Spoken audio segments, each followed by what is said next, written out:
consider this next example because numerical methods are most valuable for solving nonlinear problems, not linear ones. Now, a beginning nonlinear differential equation is this one. The u by dt is u times 2x derivatives of u. And we'll solve that on the same domain, x between 0 and 1, and we'll keep the boundary values simple, namely that u is 0 at both x is 0 and x is 1. The reason for doing this is I've looked at this problem before in homework and used separation of variables to find that there is a special class of solutions, namely a parabolic shape in x that decays algebraically in time. And we're going to see that solution emerge in general. Okay, so what do? We take the template that we've got for the heat equation and adapt it for this differential equation. So firstly, it's got to change the title for the nonlinear PDE. ut is equal to u xx with finite differences, and the date is now the 23rd. To start with, let's keep the number of points the same. Let's keep the x grid the same. The interior points are the same. The initial condition could be the same, but for fun, let's make the initial condition, arbitrary. Let's make it random. That's a good arbitrary. So we'll make random the same size of x, and rand size of x will give us a random vector, one for every x point.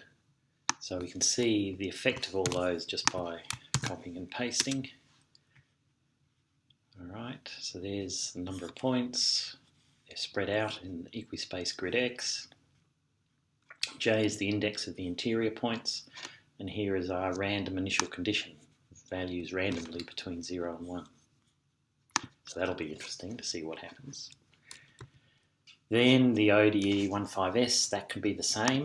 We'll integrate a time derivative routine from time 0 to 0.2 with these random initial conditions just in the interior.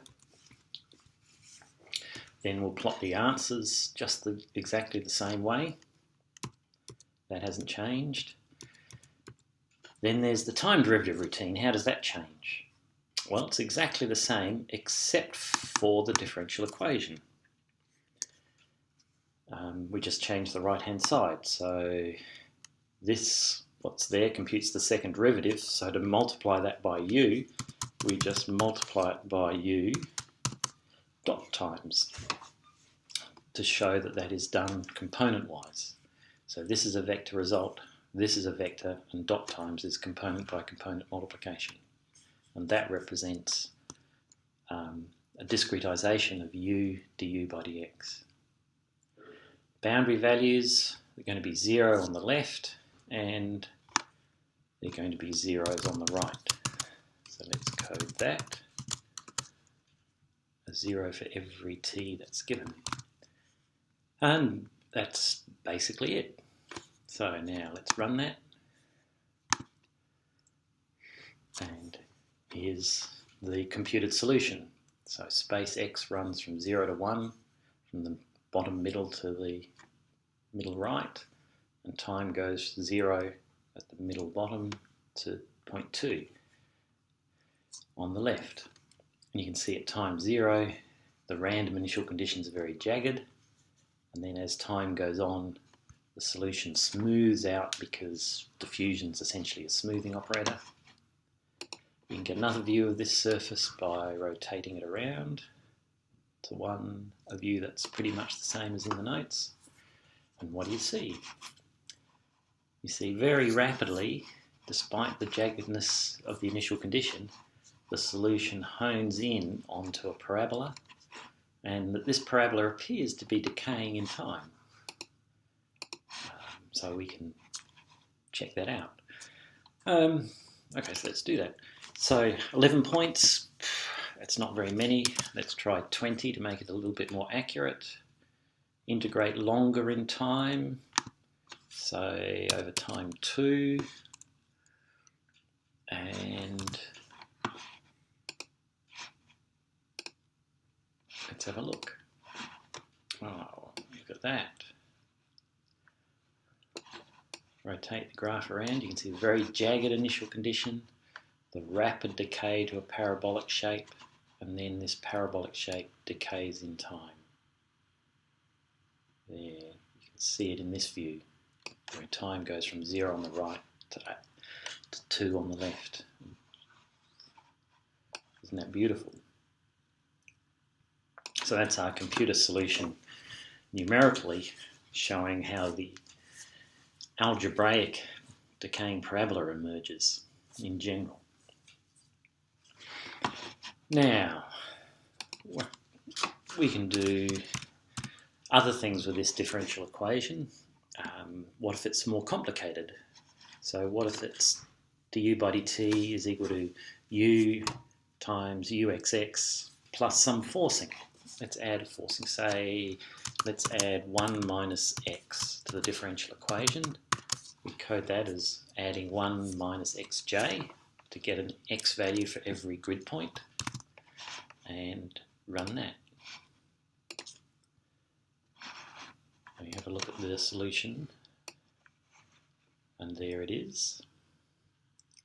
So from a new jagged initial condition, a smooth solution emerges, and it's not completely apparent, but that smooth solution is tending to a constant over this time, which was 0.4.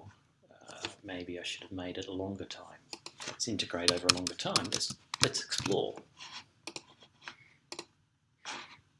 Okay, so this is it over a longer time, and you can see it's not decaying anymore, it's leveled out.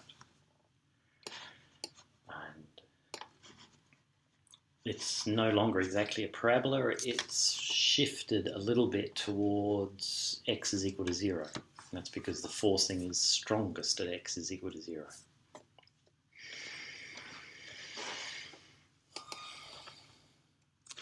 Now we could solve other cognate differential equations. Suppose it was du by dt is x, u, uxx, plus that forcing. Then we could go xj dot times and see what happens to that. Differential equation. And what we get is something like this. So again, jagged initial condition, smooths rapidly, and then we get a more lopsided solution. And the reason it looks like this is because now for small x the diffusion is weaker, so it can stand steeper gradients, which is what you see here. Alright, and that's the sort of flexibility you can have with computed solutions. You can just play with them and explore what the scope of what happens.